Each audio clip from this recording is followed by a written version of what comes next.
우선 우리가 창세기를 열면 바로 그 이야기가 나오는데 이 가인과 아벨의 제사 이야기입니다. 여러분이 이야기를 잘 아십니다. 가인이 하나님을 안 믿은 게 아니에요.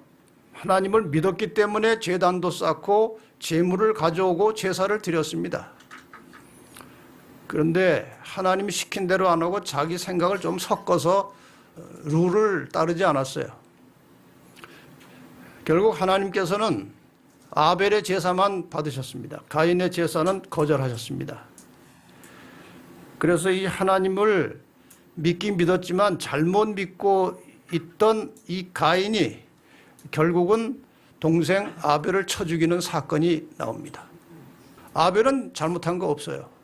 그냥 하나님 말씀대로 순종하며 양을 잡아 제사 드리는 것 외에는 잘못한 게 없습니다.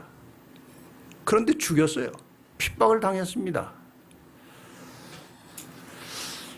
이 아벨의 죽음은 이후로 일어나게 될 이 선악간의 싸움에서 이 세상이 하나님의 백성들을 어떻게 할 것인지를 대변하고 있는 가장 대표적인 사건입니다.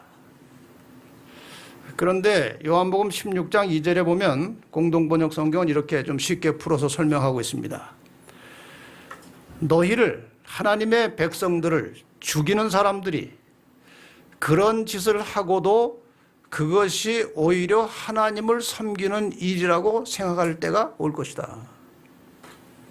여러분, 중세 종교안부 시대 동안에 이 가톨릭이 수많은 개신교인들과 하나님의 신실한 백성들을 죽였습니다. 그들이 핍박하고 죽이면서 하는 일이 이것이 하나님의 뜻이다 하고 죽였어요. 그렇게 무서운 세상입니다. 이 가인과 아벨의 싸움을 보면 이 선과 악의 싸움의 쟁점은 예배입니다. 예배를 드리냐 안 드리냐의 싸움이라기보다는 예배를 바르게 드리느냐 다르게 드리느냐의 싸움이에요. 그리고 그 과정에서 오류가 진리를 죽이려고 하는 것입니다. 이것이 선악의 싸움의 본질이에요. 그러니까 이 선악의 싸움은 처음부터 목숨을 건 전쟁입니다. 이 선악의 싸움이 예고된 창세기 3장 15절을 여러분이 자주 많이 들으셨어요. 제가 이 설교하면서 창세기 3장 15절을 참 많이 사용을 했기 때문에 이제 머리에 혼하셔야 되는데 아직도 가물가물한 분이 있을 겁니다. 다시 정리하겠습니다.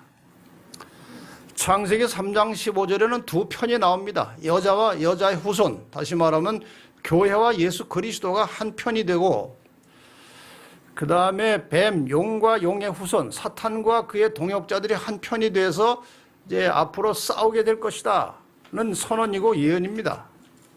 여기에서 이제 이 사탄이 이 세상의 악의 세력들을 동원해서 하나님의 백성들을 공격할 것인데, 이 역사적 흐름을 보면은 공격 대상이 크게 4번 바뀝니다. 사단의 첫 번째 공격 대상은 여자의 후손 예수 그리스도를 출생시킬 이스라엘 민족을 완전히 이 땅에서 쓸어버리는 것이 사단의 첫 번째 공격 대상이었습니다. 그 다음에 이스라엘의 혈통을 통해서 예수 그리스도, 여자의 후손이 태어났을 때 예수 그리스도를 죄를 짓게 하거나 죽이는 것이 또 사탄의 두 번째 공격 목표였습니다. 그 다음에 이제 세 번째는 예수님께서 올라가신 후에, 하늘에 가신 후에 이 땅에 남겨진 교회와 성도들을 죽이는 것입니다. 그리고 교회를 타락시키는 것입니다. 진리를 다 덮어버리고 오류로 교회를 가득 채우는 것이 사탄의 목표예요. 그 다음에 마지막에는 그럼에도 불구하고 진리에 충실하게 살아가는 하나님의 계명을 지키며 예수의 증거를 가진 자들, 남은 자손들을 공격하는 것입니다. 이것이 창세 이후로 지금까지 전개되어 온 선악의 역사, 선악의 싸움의 굉장히 중요한 핵심적인 문제입니다.